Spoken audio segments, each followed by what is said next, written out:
नाजरीन अस्सलाम वालेकुम। भैंसा अपडेट न्यूज में आप तमाम का खैर मकदम है। भैंसा में नए राशन कार्ड दरखास्त फॉर्म दाखिलों के आखिरी दिन शहर के मुस्लिम फंक्शन हॉल में वार्ड नंबर 21 और वार्ड नंबर 17 के अवाम के लिए वार्ड सभा का इनेकाद अमल में लाया गया।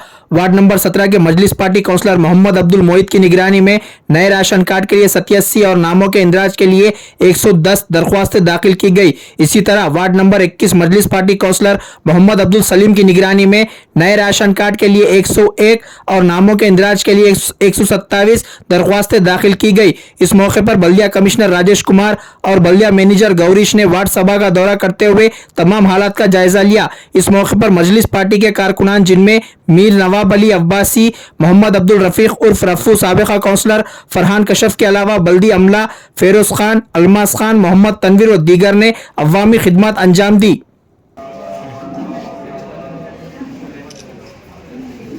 नाजरीन, आपके अपने YouTube चैनल भैंसा अपडेट न्यूज को लाइक, शेयर और सब्सक्राइब जरूर करें।